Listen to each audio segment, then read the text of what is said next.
Chapter 1. The Thinker and the Prover. All that we are is the result of all that we have thought. It is founded on thought. It is based on thought. Buddha, the Dhammapada. William James, father of American psychology, tells of meeting an old lady who told him the earth rested on the back of a huge turtle. "But my dear lady," Professor James asked, as politely as possible, "what holds up the turtle?" "Ah," she said, "that's easy. He is standing on the back of another turtle." "Oh, I see," said Professor James, still being polite. "But would you be so good as to tell me what holds up the second turtle?" "It's no use, Professor," said the old lady, realizing he was trying to lead her into a logical trap. "It's turtles, turtles, turtles all the way." Don't be too quick to laugh at this little old lady. All human minds work on fundamentally similar principles.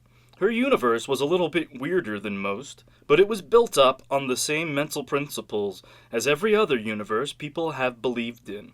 As Dr. Leonard Orr has noted, the human mind behaves as if it were divided into two parts, the thinker and the prover. The thinker can think about virtually anything. History shows that it can think the earth is suspended on the backs of infinite turtles, or that the earth is hollow, or that the earth is floating in space. Millions of people believe that, including the present author. Comparative religion and philosophy show that the thinker can regard itself as mortal, as immortal, as both mortal and immortal, the reincarnation model, or even as non-existent, Buddhism.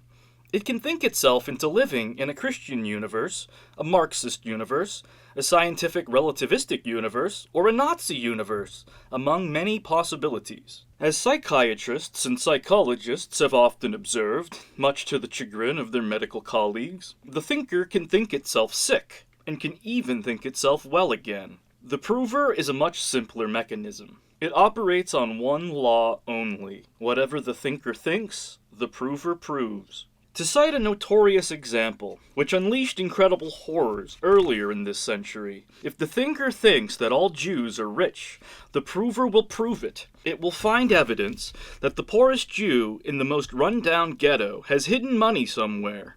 Similarly, feminists are able to believe that all men, including the starving wretches who live and sleep on the streets, are exploiting all women, including the Queen of England. If the thinker thinks that the sun moves around the earth, the prover will obligingly organize all perceptions to fit that thought. If the thinker changes its mind and decides the earth moves around the sun, the prover will reorganize the evidence. If the thinker thinks holy water from Lourdes will cure its lumbago, the prover will skillfully orchestrate all signals from the glands, muscles, organs, etc., until they have organized themselves into good health again. Of course, it is fairly easy to see that other people's minds operate this way. It is comparatively much harder to become aware that one's own mind is working that way also. It is believed, for instance, that some men are more objective than others. One seldom hears this about women. Businessmen are allegedly hard-nosed, pragmatic, and objective in this sense. A brief examination of the dingbat politics most businessmen endorse will quickly correct that impression. Scientists, however, are still believed to be objective. No study of the lives of the great scientists will confirm this. They were as passionate, and hence as prejudiced, as any assembly of great painters or great musicians. It was not just the Church, but also the established astronomers of the time who condemned Galileo. The majority of physicists rejected Einstein's special relativity theory in 1905. Einstein himself would not accept anything in quantum theory after 1920, no matter how many experiments supported it. Edison's commitment to direct current, electrical generators, led him to insist alternating current generators were unsafe for years after their safety had been proven to everyone else. Edison's pig-headedness on this matter was partly the result of his jealousy against Nikola Tesla, inventor of alternating current generators. Tesla, on the other hand, refused the Nobel Prize when it was offered to him and Edison jointly because he refused to appear on the same platform with Edison. Both of these geniuses were only capable of objectivity and science in certain limited laboratory conditions. If you think you have a higher objectivity quotient than either of them, why haven't you been nominated for a Nobel Prize? Science achieves, or approximates, objectivity not because the individual scientist is immune from the psychological laws that govern the rest of us, but because scientific method, a group creation, eventually overrides individual prejudices in the long run. To take a notorious example from the 1960s, there was a point when 3 research groups had proven that LSD causes chromosome damage, while 3 other groups had proven that LSD has no effect on the chromosomes. In each case, the prover had proved what the thinker thought. Right now, there are, in physics, 7 experiments that confirm a very controversial concept known as Bell's theorem, and 2 experiments that refute Bell's theorem. In the area of extrasensory perception, the results are uniform after more than a century. Everybody who sets out to prove that ESP exists succeeds, and everybody who sets out to prove that ESP does not exist also succeeds. Truth, or relative truth, emerges only after decades of experiments by thousands of groups all over the world. In the long run, we are hopefully approximating closer and closer to objective truth over the centuries. In the short run, Orr's law always holds. Whatever the thinker thinks, the prover will prove. If the reader is a scientist, be not alarmed. This refers not to you, but only to those benighted fools in the opposite camp who refuse to recognize that your theory is the only reasonable one. Of course.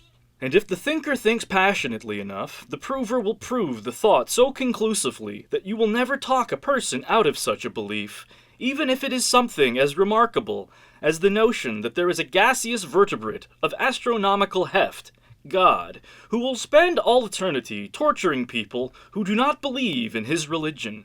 Exercises. Sad as it is to say, you never understand anything by merely reading a book about it. That's why every science course includes laboratory experiments, and why every consciousness liberation movement demands practice of yogas, meditations, confrontation techniques, etc., in which the ideas are tested in the laboratory of your own nervous system.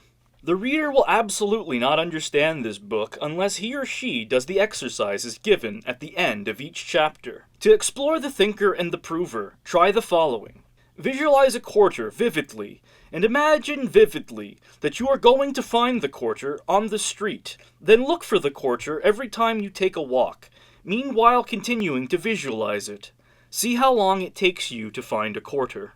Explain the above experiment by the hypothesis of selective attention. That is, believe there are lots of lost quarters everywhere, and you are bound to find one by continually looking. Go looking for a second quarter. Explain the experiment by the alternative, mystical hypothesis that mind controls everything.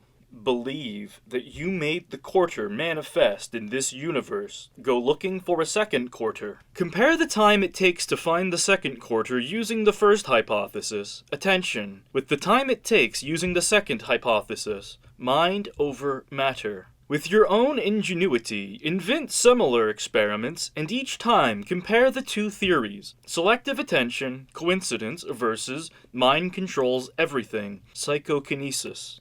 Avoid coming to any strong conclusions prematurely. At the end of a month, reread this chapter, think it over again, and still postpone coming to any dogmatic conclusion. Believe it possible that you do not know everything yet, and that you might have something still to learn.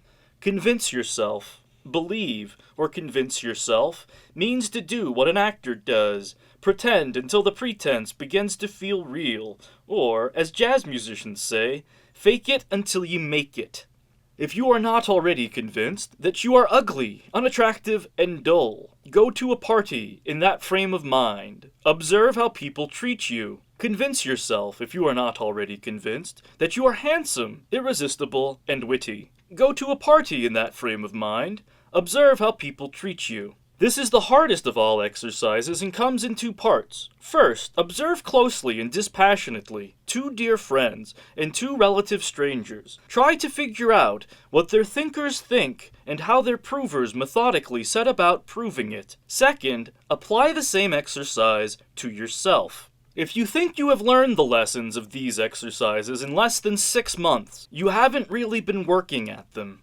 With real work, in 6 months, you should be just beginning to realize how little you know about everything. Believe it possible that you can float off the ground and fly merely by willing it.